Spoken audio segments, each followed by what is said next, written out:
I guess it's kind of like early midlife crisis stuff, but I was, I went to work young out of necessity and kind of finally made it to a point in life where I had saved enough money to decide if I wanted to, in construction, if I wanted to keep doing that. And I was trying to do the band thing in my 20s, and I was getting ready to turn 30, and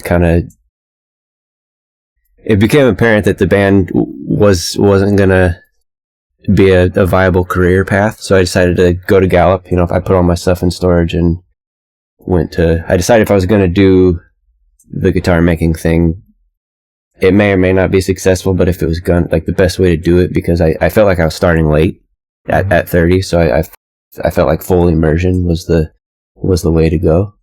And originally my plan was to go for the 6 months and then come back home and just set up a repair shop and do repairs and setups and that kind of thing, and then build a couple here and then kind of dip my toes into the building world that way. But when I left Gallup, I got the opportunity to apprentice with Tom Rebecki, and then so I bothered. I just kept calling him on my drive back to California from Michigan, and that apprenticeship turned into me working there for coming up on 10 years now.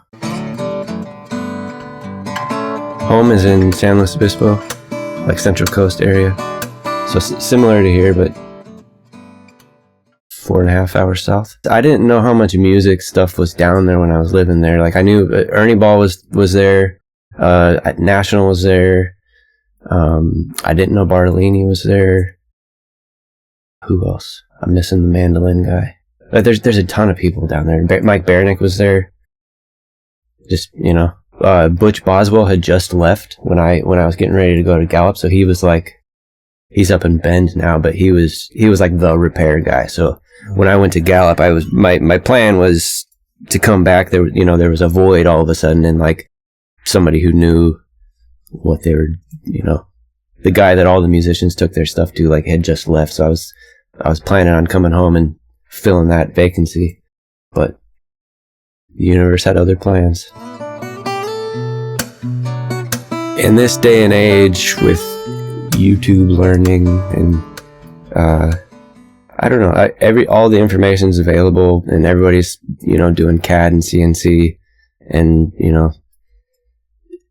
so I guess what I think makes my instrument special is I got to learn directly from one of the people that created that information sharing environment in the first place. It was back in the day, there was 2 books, and then people like Tom and Tom Rebecki and Linda Manzer and Charles Fox and Steve Klein and just the Harry Fleischman, and the list keeps going. It's they all got together, once a year with the GAL and compared notes and shared techniques and stuff, and then GAL spun off Asia, and the LMI catalog had some of that too. It's they created this information sharing environment where they got together and met in person and shared freely amongst themselves, which was a uniquely North American thing. The European apprenticeship system was everybody kind of guarded secrets. So I guess I consider Tom and I consider them to have created this information sharing environment that then shifted online, and now it's kind of become obsolete. People, they don't have to meet in person to share anymore. Everybody's connected all the time. So for me to still be building by hand with no CNC, no CAD, and having learned and still working with one of these people that kind of started off the way things are now is that to me is special and probably not going to exist in the future. I think you could play anything on them, but I think people kind of have perceptions of instruments because of sounds they've heard in the past. And I heard somebody, I forget the guy's name, but another luthier talking about this recently is, I guess with my guitars, you're not going to plug them in a Marshall stack or something. They are acoustic instruments. So I think any acoustic repertoire you would play on something else could be played on these, but you could plug them in just like you would your electric guitar, which is what makes them cool to me.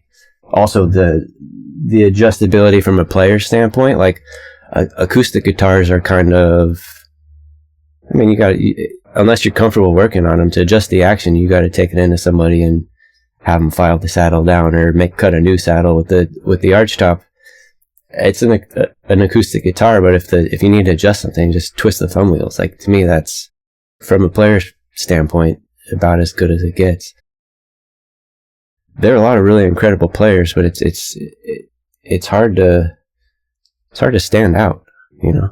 It's very rare to, especially I think that going back to everything's on YouTube and all the information is readily available. I think that there are more like really skilled players than there ever were, but I think it's a bit homogenized because everybody's learning the same stuff from the same places and not really having to learn it by ear from a record and make the mistakes that kind of like create your own sound. You know what I mean? So it's awesome. I guess the glamorous part would be that I get to shape what my day looks like. You know, I'm not beholden to anybody else. I can wake up when I want. I can go to work when I want. I can stop work when I want. I can, you know, take a day off if I need it. But that's a blessing and a curse too, because I can also, maybe I'll take a nap and do it in a minute. You know, so. It's the life of an artist. It's feast or famine. It's like we're very dependent on our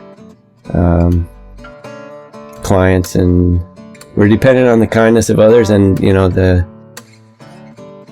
hoping that other people think what we're doing is cool. So it's kind of I guess it's a bit self-indulgent, but I like to think that it's worthwhile. You know, it's the result of my passion being used by somebody else to pursue theirs.